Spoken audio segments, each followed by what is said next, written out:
Wow. So for today's message, back in actually November, all the way back in November, I gave a message about us being aware of the toxic and hypocritical attitude that the Pharisees have, which unfortunately you see among many mainstream Christians out there today.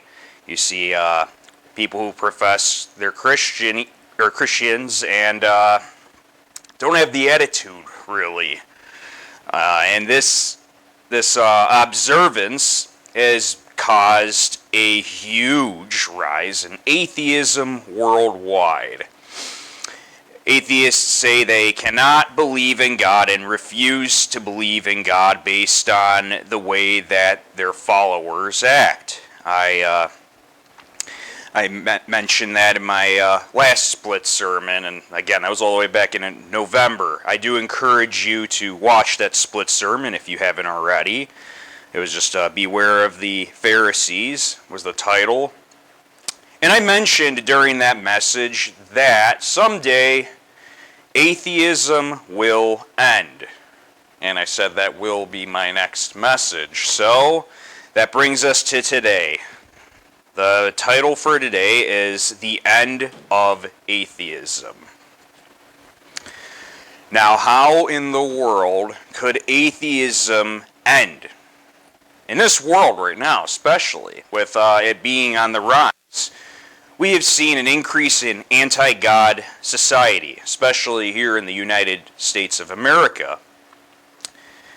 In our country, God has been removed from our court systems, our schools, and even people who say they are Christians have removed a godly way of living from their lives. In 2021, it was said by the Washington Post and also the PewResearch.org that 29% of the entire United States population is made up of people who have no religious affiliation. This includes atheists, agnostics, etc. And this was a 19% increase from 2011. 10 years it went up 19%. And this was in 2021. 2021. I don't know if I said that. Correction. 2021. This was when this article was. But from 2011 to 2021, 19% increase. Now we're in 2023. How much has it gone up even more? Probably a lot. And this number is still rising. According to a 2017 article, and that was the latest one I could find, 7% of the world is atheist, with China having the highest number of atheism. I wonder how much that number has increased since then. We could clearly see that God, along with God's truth and laws, are being removed from the nations of this world. God and Jesus Christ, along with those who believe in them, are being mocked by non-believers. As I mentioned in my last message, many Christians, mainstream Christians today, act nasty, have a hypocritical attitude and are hypocrites to what they believe and teach. A lot of them, not all, but a lot of them. And atheists argue that they just don't see evidence of God and would rather believe in the theory of evolution. They also don't believe, according to multiple interviews, that one big reason is because of all the evil that exists in the world. They don't believe that a good, loving God exists. So therefore, it begs the question, how can atheism possibly end in this world? Alright, so we're going to lay out a scenario for all of us. Most, if not all of us watching now, either live or later via video recording, all believe in God the Father and Jesus Christ. And we also know what Romans chapter 1 verse 20 says. In fact, we'll encourage everybody to turn there. This is, I call it the, atheists, you have no excuse verse. And it reads in Romans chapter 1 verse 20, Paul wrote, since the creation of the world, his invisible attributes are clearly seen, being understood by the things that are made, even his eternal power and Godhead, so that they are without excuse. So Paul says that everything that we see, even the invisible attributes, the invisible forces, how could you say there is no God? They are without excuse. Or not believe in the true God and follow a statue of Zeus. Of course, this is what was happening at this time. They did have a religion, but it was not the right one. Despite this scripture here, though, atheism still exists. How will atheism end? Now, I want you to imagine, use your imagination, that you are either someone out in the world who is either atheist, agnostic, or maybe someone who's never even heard of God or Jesus Christ. And I know that's kind of hard for us because we do believe. But just imagine someone out there in the world. It doesn't have to be you. It could be someone maybe you know who fits this particular category, or just make-believe some person who's just an atheist out there. And picture this future event. Picture this future event. The world around is growing chaotic. Times are not looking good for all the nations of the world. The media news around the world is not good. It's bad news only. There are economical crashes, government failures, and corruption. Wars and rumors of war go across the news and the media of the world. Famine, disease, and death spread around the globe. Confusion, hysteria, and uncertainty fills the air. Hope does not seem to be ahead, and the governments of the world that ruled the nations have failed, and the world is becoming unbalanced and on the verge of collapse. Picture that moment. Now the people of the world and this person that you're imagining, or even yourself, you don't know who to turn to or what to turn to. And then when all seems lost, breaking news hits the media. There is a powerful government force that steps in and stops the world in its unbalanced tracks and gets the nations of the earth back on track and restores order, but at a cost. This government unifies all the nations of the world as one. And you now owe your allegiance to this new government. Any freedom is now tied, or any freedom that you had is now tied to what this power says. They saved you and billions, after all, from complete chaos. The strength and power from this new government marvels you and the world. And you go along with it and follow it. Their power will come from a spiritual source, and the world worships it. Then along this unified government, did I lose it? Okay, there we go. Then along with this unified government force steps in a religious leader who is backed up by the spiritual force that everybody is worshiping.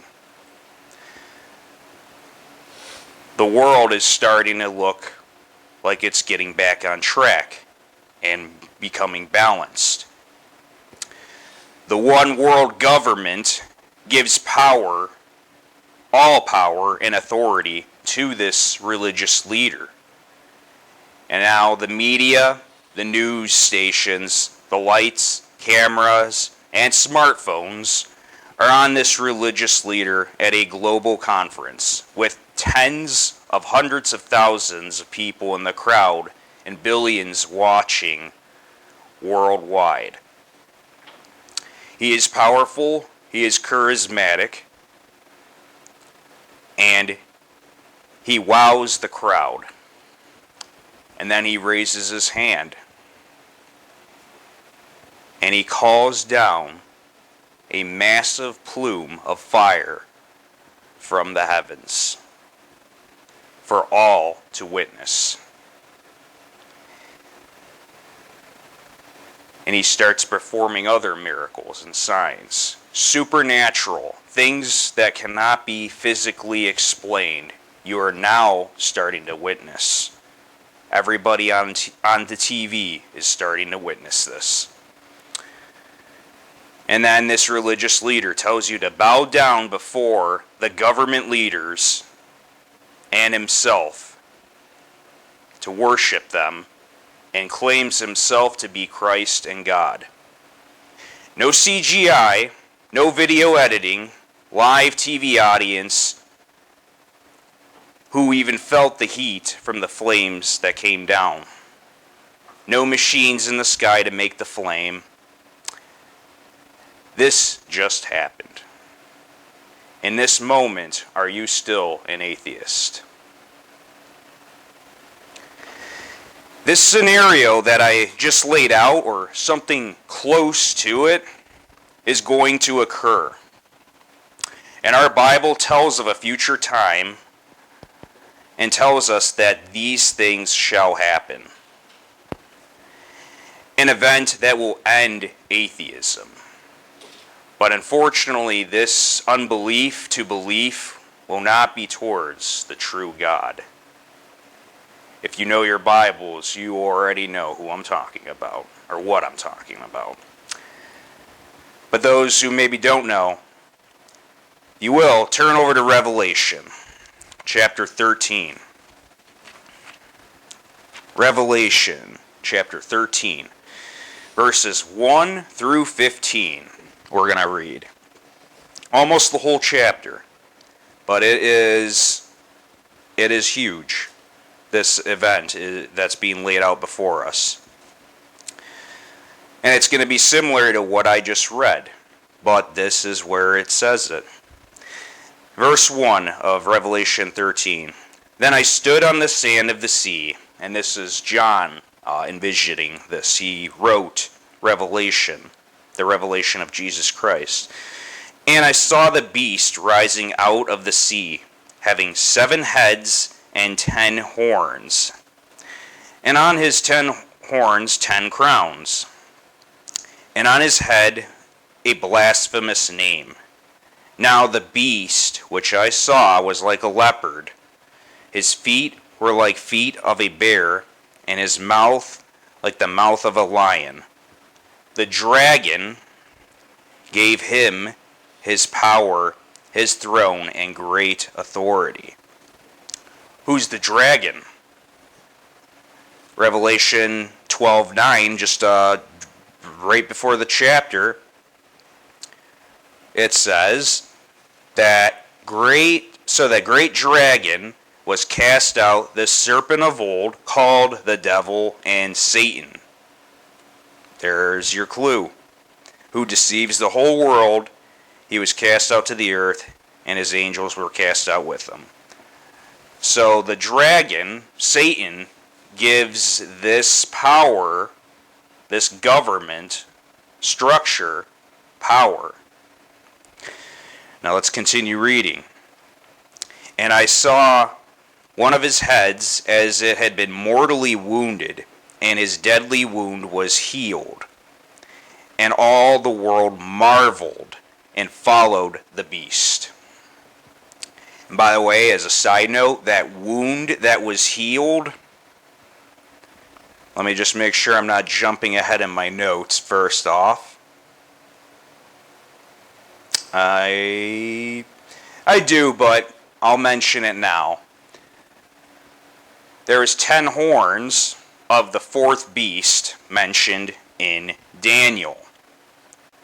Daniel chapter 7, verses 7 and 8. There's 4 beasts, and the fourth beast was Rome. And the 10 horns are 10 resurrections of the fourth beast. We won't get into too much on that, but let's just narrow it down and say 9 have occurred. There's one left. One final 10th resurrection of the fourth beast. And that deadly wound being healed, when it is restored, when it is resurrected, that will be the deadly wound that was healed. The fatal wound that was healed. When this power is resurrected and restores the whole earth. But continuing on now, for where we were, just a little side note that was, to just understand what that was talking about. Verse 4, so they worship the dragon, or Satan, who gave authority to the beast, and they worshipped the beast, saying, who is like the beast? Who is able to make war with him? And he was given a mouth, speaking great things and blasphemies. And he was given authority to continue for 42 months, 3.5 years. Then he opened his mouth in blasphemy against God. Beast pretty much making himself out to be the God of this world. And to blaspheming his name, his tabernacle, and those who dwell in heaven. It was granted to him to make war with the saints and to overcome them, and authority was given him over every tribe, tongue, and nation. All who dwell on the earth will worship him, whose name has not been written in the book of life of the Lamb slain from the foundation of the world. If anyone has a ear, let him hear. He who leads into captivity shall go into captivity. He who kills with the sword must be killed with the sword. Here is the patience and the faith of the saints. Now, verse 11, a different beast. The first beast was a beast from the sea, this government, political power. The second beast, the beast from the earth. Let's read.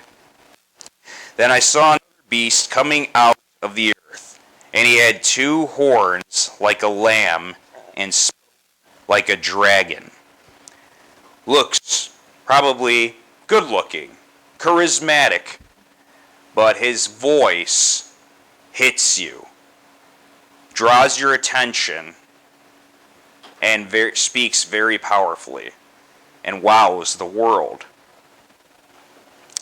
And he exercises all the authority of the first beast in his presence, and causes the earth and those who dwell in it to worship the first beast, whose deadly wound was healed.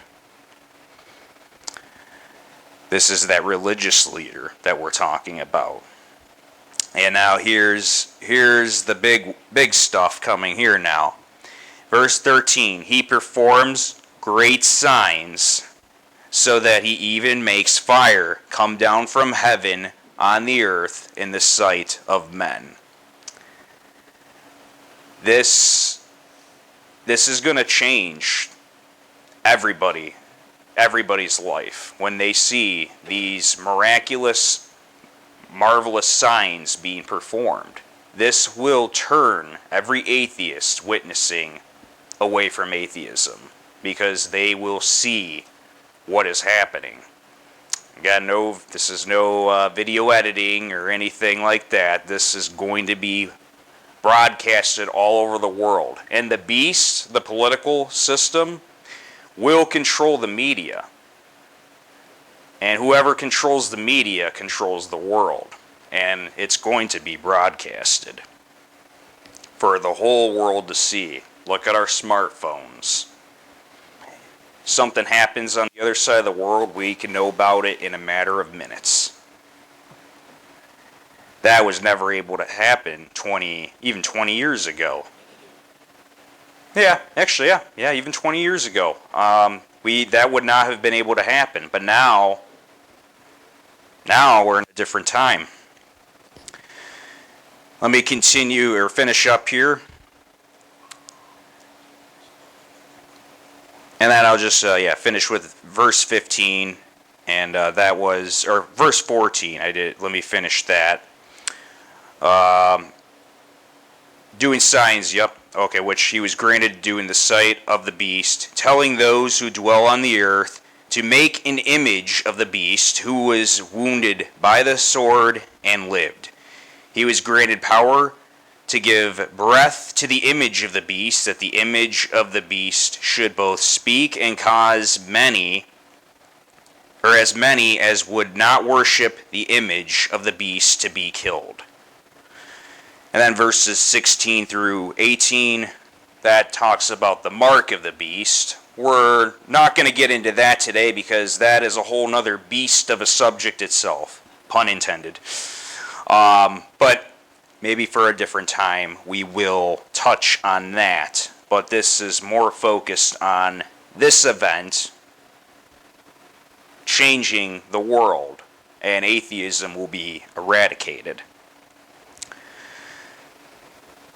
So, as we just read, that whole section of Scripture,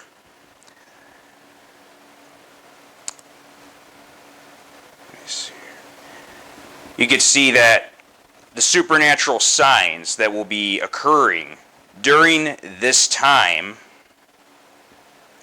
are going to be so deceiving, so amazing, unlike anything we've ever seen, that even the elect of God could even be deceived to thinking that this is Jesus Christ and God Himself. We have to be careful, and we are warned of this. Jesus warns us when He gave the Olivet prophecy in Matthew 24, verse 4.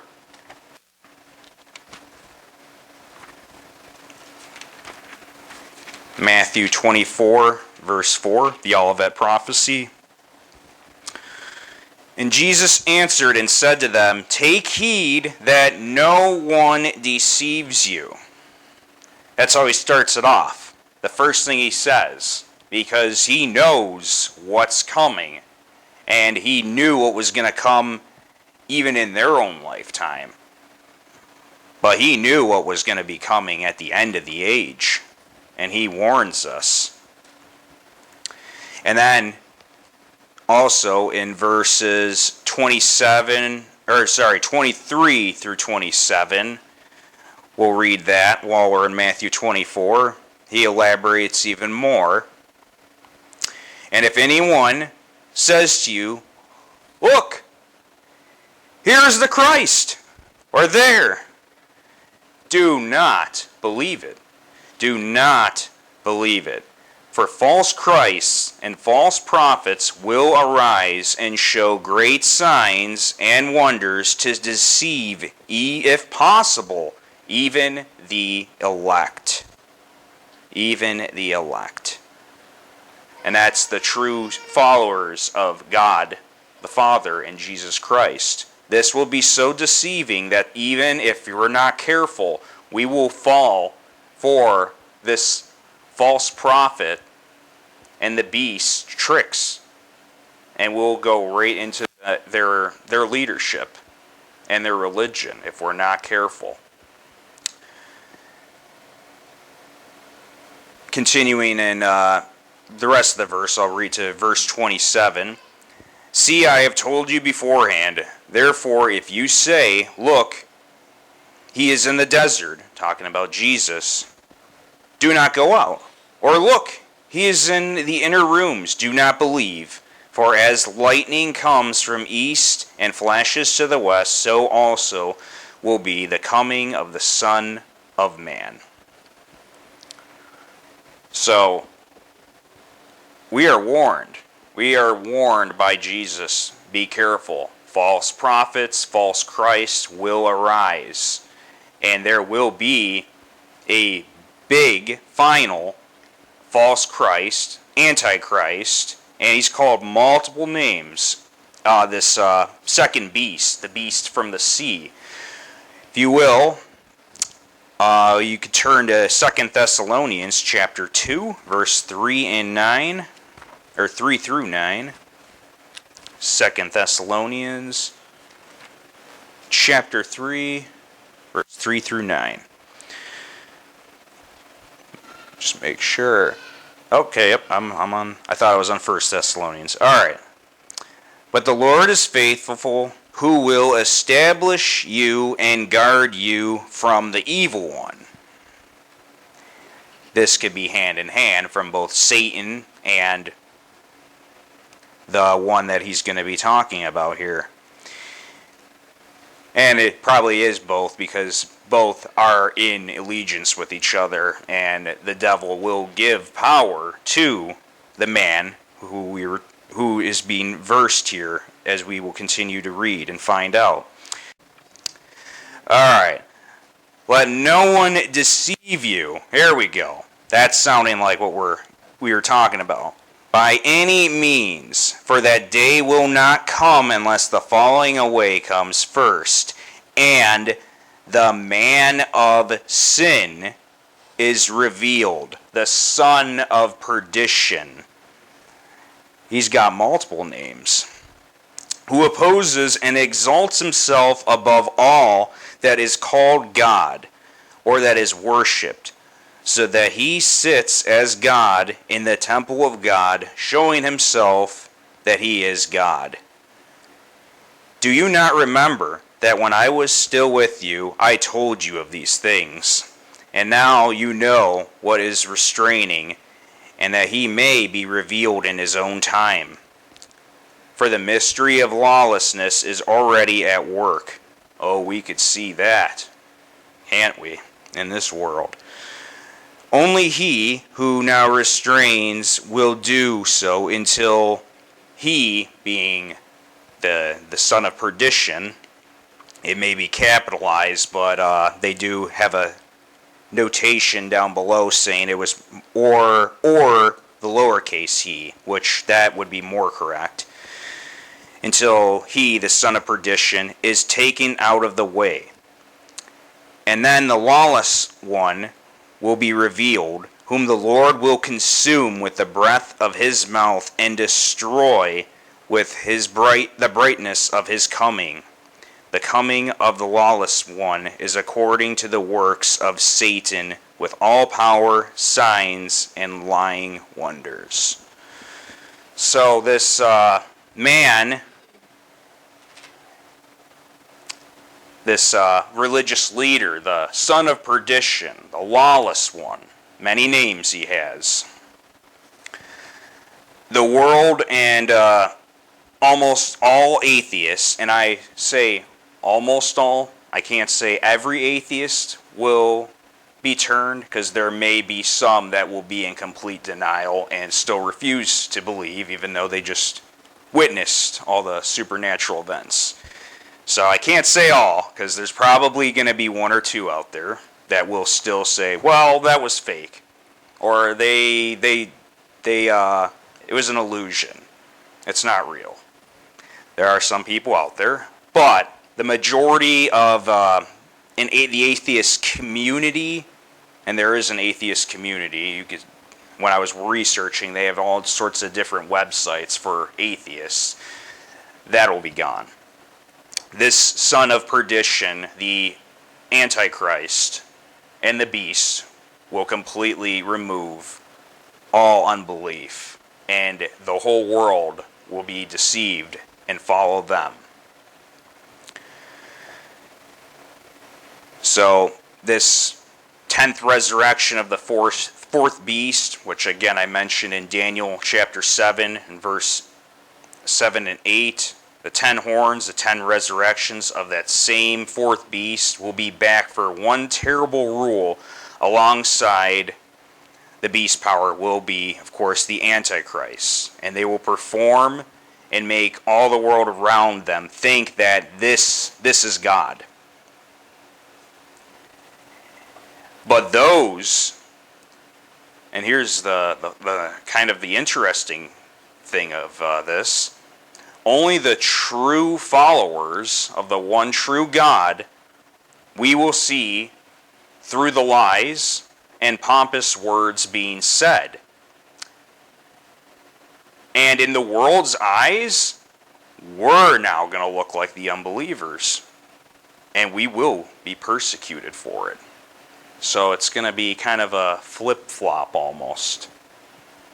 They're going to think that we're almost the atheists or the unbelievers, but because we're not worshiping the beast and the Antichrist, the one who's saying that he is Christ. We walk by faith and not by sight. That's quoted from 2 Corinthians chapter 5, verse 7. And those who are atheists, until these events occur, will only believe by sight, and unfortunately, through deception. We must remember that. We must remember that.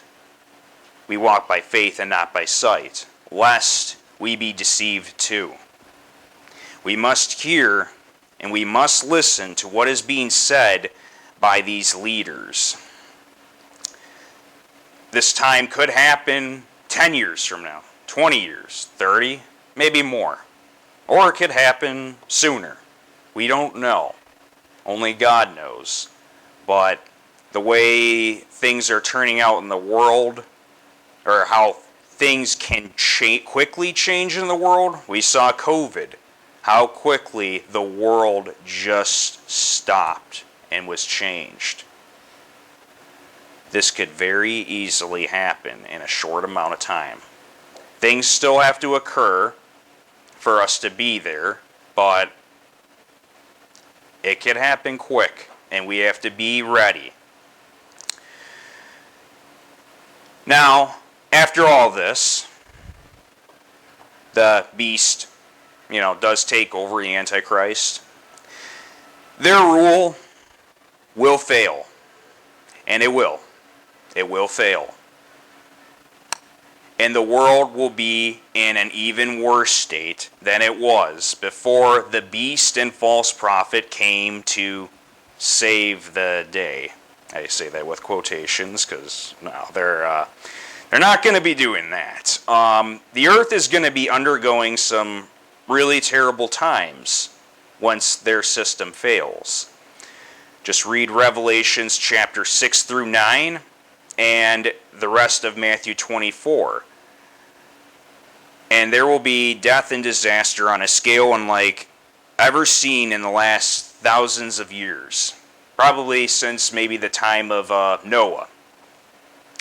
But in terms of recent years, oh no, this is going to be off the charts. There is, however, good news, of course, after this. And that is the seventh trumpet. Once that is sounded, we'll announce the return of Jesus Christ back to this earth. Those who are still deceived by the beast will try to make war with the Lamb, aka Jesus Christ. They will try to attack him along with his resurrected saints. But they will prevail over all of them And once this mess is cleaned up, and Satan, the one who's behind it all, is put away, Jesus Christ will set up and establish his kingdom here on earth. Multiple scriptures of that too. For 1 Corinthians chapter 15, 1 Thessalonians chapter 4, and further into Revelation, you see it. And now, imagine this sight now. The sight of Jesus Christ. The sky just all of a sudden got super bright, and you hear a sound so loud that the whole earth hears it. Maybe it will even shake the earth because of how loud it will be. And you just see a blinding light with an army of people on white horses in the sky coming down, and, the good old beast power, not good at all. All of his followers are going to try to attack him, and all of his followers, all of his resurrected saints, with the weapons of man, possibly nuclear warheads, and all sorts of weapons. What if there are any people that are left on the planet and witness that and say that they're still atheists? They're out of their mind. Can you imagine that sight? So, once this happens, and if you want the full story of Jesus coming down with his saints, read Revelation chapter 19 and 20 for that full story. Don't have time to go over all of it, and there's more events that will occur after all this, but we just don't have that time unless we want to stay for 3 hours, but we gotta vacate here at 2:30, so we cannot do that. But the events that we just covered, though, it will be enough to end all atheism. And after all these things happen, especially with the return of Jesus Christ, there will not be any atheism anymore. It will now come down to a choice on who you choose to worship and follow. The dragon, who is Satan the devil, the father of evil itself, which leads to death, and got the beast and Antichrist killed, or God the Father and Jesus Christ, our spiritual parents, the source of truth, love, and life eternal. It will be up to each individual to make a choice. The answer seems obvious to us. Very obvious. And then this will be the end of atheism. As we see this increase of a godless society, not only in our country but around the world, we must and need to draw closer to our Heavenly Father and Heavenly Brother. Let your light shine upon all those around you, that you may sow seeds of truth in them, that one day they may believe. Do not be deceived to what's to come. Stand and watch with the Lord. Those who do not believe anything spiritual will be eye-opened for what's coming, and what they and all of us will see. Atheism will be no more, and it shall come to a closing end. And so has this message.